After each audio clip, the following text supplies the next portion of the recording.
Hello दोस्तों, तो कैसे हैं आप लोग। आई होप आप लोग अच्छे होंगे और स्वस्थ होंगे। दोस्तों, आप लोगों के सामने एक जो ये आज का वीडियो है, ये आपको सोचने पे मजबूर कर देगा कि क्या सच में किसी के साथ इतना बुरा हो सकता है। एक महिला जो अकेले सफ़र कर रही है अपनी दो बच्चियों के साथ, उसके पति नहीं है, ससुराल वालों से अब कोई संबंध नहीं है क्योंकि उन लोगों ने कुछ समझा ही नहीं। उनके बेटे नहीं रहे तो उन्होंने बहू को भी कुछ नहीं समझा। लेकिन वो महिला अकेले समाज से लड़ रही है और हर तरह की बुराइयों से बचाकर अपनी बच्चियों का पालन पोषण कर रही है। अब सभी लोग उसका फुल सपोर्ट कर रहे थे, लेकिन एक खुशी आई, घर में गाड़ी आई और एक नया घर बनवाया। ये बहुत बड़ी खुशी थी और हम सब भी बहुत खुश थे। तो वीडियो में आगे बढ़ने से पहले प्लीज़ चैनल को सब्सक्राइब कर लीजिए, लाइक कमेंट करिए और शेयर करिए, क्योंकि ये वीडियो बहुत ही ज़्यादा इम्पॉर्टेंट है और आप लोगों को इसी तरह की नए नए वीडियोस डेली मिलते रहेंगे। तो आज हम बात कर रहे हैं स्नैपी गर्ल सपना। सपना जो कि अकेले सारी चीज़ें कर रही थी, उसने अपना खुद का घर बनवा लिया है और हम लोग बहुत खुश हैं कि फाइनली उसका घर बन गया। अब उसकी बच्चियों के लिए इधर उधर उसे भागना नहीं पड़ेगा। पास में ही स्कूल में एडमिशन भी हो गया है, बच्ची पढ़ने जाने लगी, धीरे धीरे बड़ी हो रही है, समझदार हो रही है। क्योंकि कहते हैं लड़कियां बहुत जल्दी बड़ी हो जाती हैं, तो उनकी लड़की भी बहुत जल्दी बड़ी हो गई, समझदार भी है। लेकिन अचानक से एक दिन उनके ऊपर इतना बड़ा दुखों का पहाड़ टूट पड़ा। लेकिन जो हुआ किसी ने सोचा ही नहीं था। उन्होंने नई गाड़ी ली, अभी उसकी पूजा ही हुई थी और कुछ दिन ही वो चली। अचानक से एक दिन उनकी गाड़ी का बहुत बुरा एक्सीडेंट होता है। सामने से एक गाड़ी आ रही थी और आ करके उसने ठोक दी और गाड़ी की हालत आप लोग खुद देख सकते हैं, कितनी खराब है उसकी हालत। लेकिन भगवान की कृपा थी कि दोनों बच्चियां सेफ हैं और वो भी सेफ हैं। गाड़ी में सिर्फ गाड़ी का ही नुकसान हुआ है और किसी चीज़ का कोई नुकसान नहीं हुआ। ये तो भगवान की कृपा ही थी कि ये लोग सही सलामत अपने घर चले गए। गाड़ी तो अब गैराज में है क्योंकि उन्होंने अभी तक उसे ठीक नहीं करवाया है, तो अभी तो वो वहीं पे है। कोई ऐसा केस नहीं हुआ है क्योंकि कुछ लोगों का कहना है कि पुलिस केस हुआ है, उनके भाई और उनके पिताजी जेल में हैं, जबकि ऐसा कुछ नहीं है। उन्होंने क्लियर किया है कि ऐसी कोई बात नहीं है, तो फालतू की अफवाह ना फैलाई जाए। वो औरत खुद ही इतना ज़्यादा परेशान है। आप लोग खुद सोच सकते होंगे कि इन सब चीज़ों में कितना भागना दौड़ना पड़ता है। स्नैपी ने वही चीज़ बताई कि मैं इस वक्त बहुत परेशान हूँ, अकेली हूँ और सारी चीज़ें अकेले ही मैनेज कर रही हूँ। और इस पर आकर अगर कोई ये कहता है कि तुम्हारा एक्सीडेंट हो गया था, तुमने बताया नहीं। अरे भाई, आप गए हैं तो ये पूछिए बच्चियां कैसी हैं, तुम कैसे हो। तो सपना इसी वजह से बहुत ज़्यादा भड़की हुई थी कि घर वाले तो सपोर्ट नहीं कर रहे हैं, मतलब कि ससुराल वाले।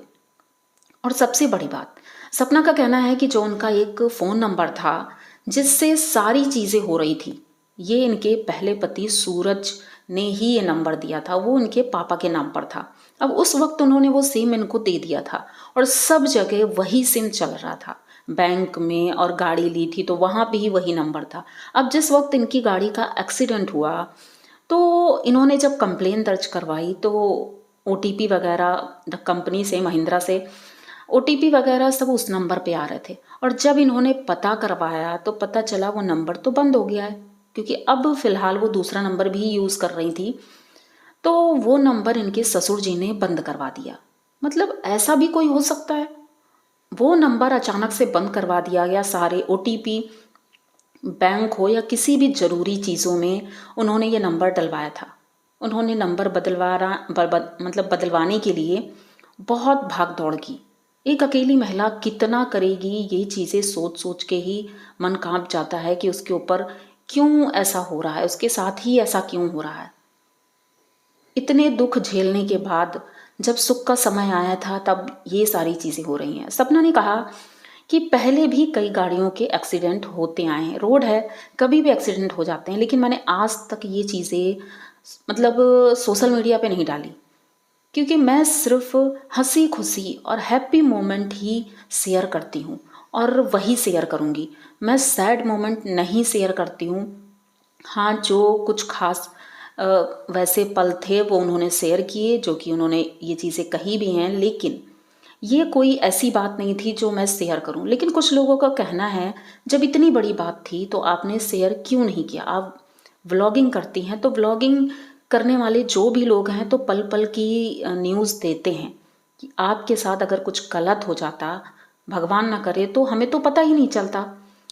तो इनका बस इतना ही कहना है कि मैं सिर्फ इसीलिए वीडियो नहीं डालती हूँ ऐसे कोई, कि मैं नहीं चाहती कि मेरा कोई दुख या ऐसी परेशानी वाली चीज़ें देखें, सिर्फ हैप्पी मोमेंट ही देखें। क्योंकि उसके बाद अभी इनके यहाँ पार्टी भी थी, उन्होंने पार्टी भी अटेंड की। अब लेकिन लोग आवाज़ उठा रहे हैं, इसलिए उन्हें ये वीडियो लेकर आना पड़ा। तो इतना बड़ा हादसा हुआ जो कि बहुत ही ज़्यादा डरावना था। वो गाड़ी देख कर के ही लग रहा है कि बहुत ज़्यादा भयंकर एक्सीडेंट था। उस एक्सीडेंट में चोटें तो आनी देख कर के ही लगता है किसी ना किसी को चोटें तो ज़रूर आई होंगी, लेकिन भगवान की ऐसी ही कृपा थी कि शायद ये लोग उन्हीं की कृपा से बच पाए हैं। और मैं तो बस इतना कहना चाहूँगी कि शायद, और कुछ लोगों ने कमेंट भी किया है कि अब जो भी हो, कहते हैं गाड़ी लो या कोई घर लो, पंडित जी से और समय मुहूर्त विचरवा कर ही करना चाहिए। क्योंकि हो सकता है किसी किसी को वो चीज़ें फलती हैं, किसी को नहीं फलती हैं। तो हर चीज़ें देख कर के ही ये चीज़ें करनी चाहिए। तो सपना, हम आपके साथ हैं और हमेशा यही चाहेंगे कि आप खुश रहें और स्वस्थ रहें, आपकी दोनों बच्चियां और आप। क्योंकि जीवन बार बार नहीं मिलता है, एक ही बार मिलता है, उसको अच्छे से एंजॉय करें, खुश करें। दुख तकलीफ़ें तो लगी ही रहती हैं, लेकिन आपके साथ तो कुछ ज़्यादा ही उनका रिश्ता है दुख तकलीफ़ों का। तो जिस तरह आप कर रही हैं और आपके जो सपोर्ट करने वाले हैं, आपके मायके वाले, वो भी बहुत ही अच्छे इंसान हैं। क्योंकि कोई इंसान इतना नहीं कर पाता है जितना कि आप कर रहे हैं। तो अगर ये वीडियो आप लोगों को अच्छा लगा हो तो प्लीज़ चैनल को सब्सक्राइब करिए, लाइक कमेंट करिए, शेयर करिए और बने रहिए हमारे साथ में। तो मिलते हैं फिर किसी नए वीडियो में, तब तक के लिए बाय।